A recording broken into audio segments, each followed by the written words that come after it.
Good morning and a very warm welcome back to the channel on this absolutely stunning day. So today we're going to be taking the Triumph Speed 400 for a bit of a ride to figure out whether it could potentially be a replacement for my 2013 Triumph Street Triple. Let's go for a ride.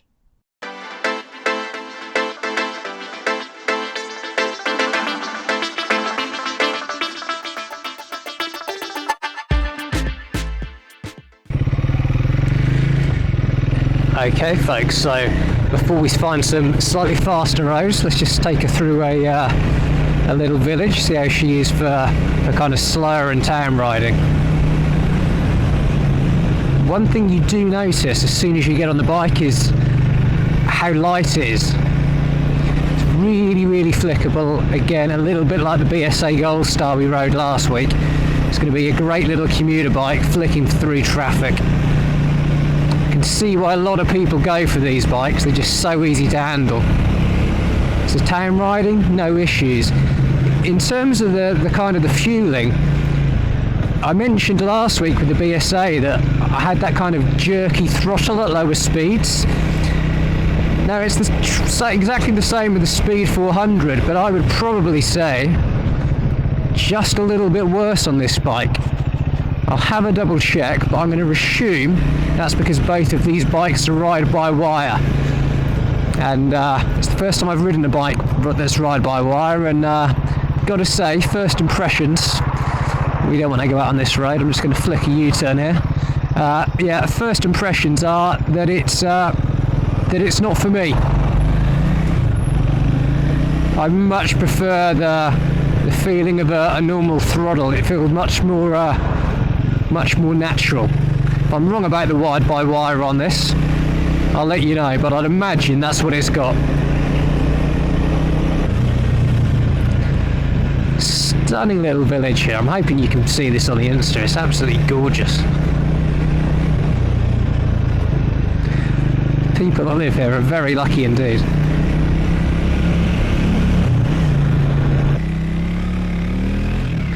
Sliding point for the clutch on this bike is quite a long way out. It's not an issue or a downside, just something to note more than anything. It's a little bit further out than anything I've kind of been used to before, but like any bike, you'll soon get used to it. Okay, it's a little bit muddy down here. We'll take it nice and easily. Hopefully though, at slower speed. Oh god. See, this is where you need a Himalayan, folks. Or the Scrambler 400X for that matter. But what I'll do when we get off of this kind of wet section is I'll just wind her up so you can hear it, because it does sound fantastic. Let's just go from a standing start. Sorry, there's nobody behind me. I'll shut up. Have a listen to this.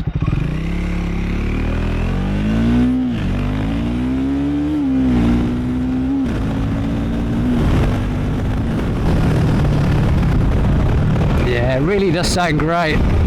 It's one of the best things about this bike, in my opinion, is the way it sounds. The BSA Gold Star I test rode last week sounded good, but if it's a game of top trumps, this definitely comes out on top.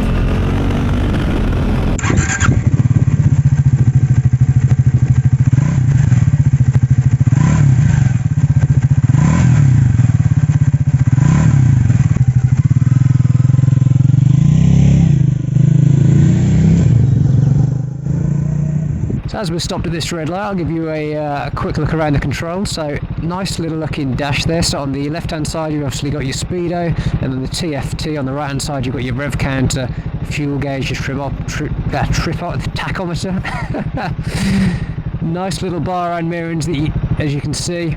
And in terms of the switch gear, nothing fancy, but you know, it doesn't look cheap. You've got to remember, this is the budget bike in Triumph's range, and yeah, it doesn't feel cheap at all. Nice little embossed bar clamp there. So lots to like in terms of the you know, the things you kind of touch and look at on this bike. And in terms of the riding position itself, it does feel just a little bit sporty. So you're ever so slightly canted forward, and kind of does give you the impression straight off the back that the bike wants you to push on. It's not a sedate bike, despite the low capacity. does urge you to push on just a little bit, so. But nice and comfortable. I think like any seat, if you're sat here for a couple of hours or more, you're going to start to get uncomfortable, but really, I'm yet to find a bike that doesn't have that issue. So yeah, comfortable place to be. Another thumbs up for the bike. So as you can see in the looks department, the Triumph Speed 400 doesn't lose any marks at all. I absolutely love these gold forks on the bike, a little bit like mine on this Triumph Street Triple. Front headlight with the Triumph logo embossed into it does look really, really smart. Just show you up this startup sequence on the dash. So turn the key, there we go. And actually in videos I've seen on the internet, I'm not a huge fan of this dash, but up close and personal it does look much, much better in my opinion. Gorgeous tank on the bike, got the Speed 400 written on the side, single cylinder engine, looks fantastic on this.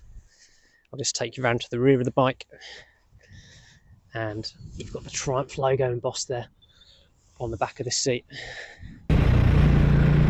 Gearbox on this bike is silky smooth, no issues finding neutral, and it's a really satisfying gear change. It's not kind of wallowy, so yeah, in terms of the gearbox, another tick in the box for the Triumph Speed 400. Okay folks, road surface is pretty damn terrible here. So a good little test of the suspension, and I've got to say it's holding up pretty well. When I push it through the corners as well, no issue there. So yeah, tick in the box for the suspension for sure. Little design feature I love is the wing mirrors on this. The bar ends look absolutely fantastic. In terms of the switchgear, you know, fairly basic as you'd expect, but it doesn't it doesn't look cheap. I'm sure it's not the most expensive switchgear in the world, but yeah, I've seen far worse on far more expensive bikes. So Triumph have done a great job of making you know, their entry-level bike look, sound and feel pretty damn good. So yeah, I've definitely got to give them credit for that. Another gorgeous little village here. Church on the right hand side. Let's just test the brake on this, get into this 30 here. Yeah, not too shabby. I think for the power this bike gives you, they're more than adequate. More than adequate. Not sensational, but you've got to bear in mind you're paying £5,195 for this bike brand new. So, and again, it's a 400cc single, so yeah, doesn't need the world's best brakes. So the seat height on this bike is just 790mm, but if I put both feet down, you can see my legs are pretty straight, so I can only just flat foot this. And the reason for that is that the seat on this bike is actually quite wide, and it's one of the things that personally puts me off the Scrambler 400X, being a seat height of 830mm. It's just a little bit too tall for me, but if you're slightly smaller in stature, this bike should be perfect for you. One thing I do really prefer on this bike is the exhaust. I know that's really subjective, but in my opinion, I do think it looks much better than on the Scrambler 400X. Agility that you get in town, you get in the corners as well. This is such a sweet handling bike, it really is.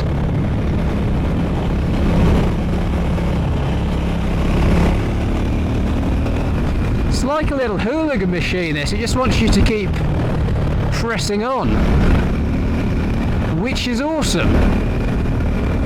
But also, for me personally, I'm not sure that's quite what I'm after right now. So this is only pushing out 40 brake horsepower from this single cylinder engine. Conversely, my Triumph Street Triple pushes out 103 brake horsepower from a 675cc triple. And you're going to think I'm mad when I say this, but oddly, the Street Triple feels like a more relaxing ride, and I'll tell you why. Below 7,000 RPM, this doesn't really go anywhere. All of the power, or the vast majority of the power, seems to be near that top end, so it always encourages you to push on. So if you're after a bike that's a little bit sportier, that's going to encourage you to push on, be that little devil on your shoulder, don't look any further. This is it. But for me, even though the triple has got so much more power, because it's a little bit more linear in terms of how it delivers the power, and there's so much grunt low down on that bike, unless you're on a track, there's really no need to go up into the the higher elements of the rev range. Where on this you do, because if you don't, you feel as though you don't get anything from it. So you're constantly encouraged by the bike to push on, to get a bit of performance out of it, which is addictive. But if you want something that's nice and relaxing, yeah, you might be better off looking elsewhere. Okay, let's look at the overtaking capability of the bike.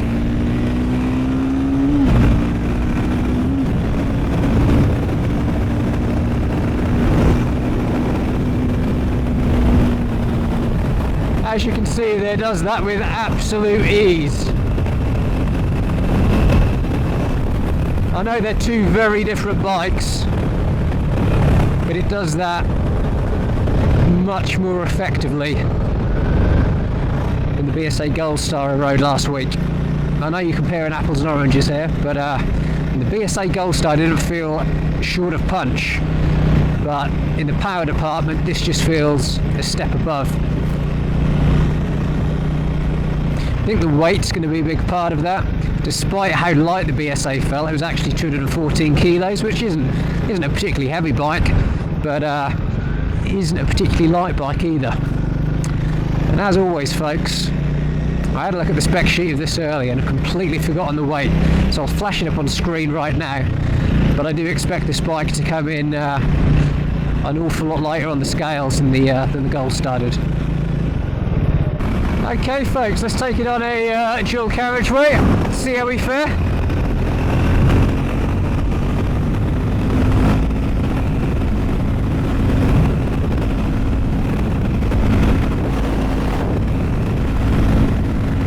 So we've definitely got some vibes, folks, definitely not as smooth as the BSA Gold Star.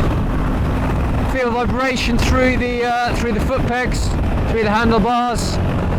And I've just noticed there's 50-mile-an-hour flashing signs up ahead, so we'll have to cut that short. But yeah, a few vibes.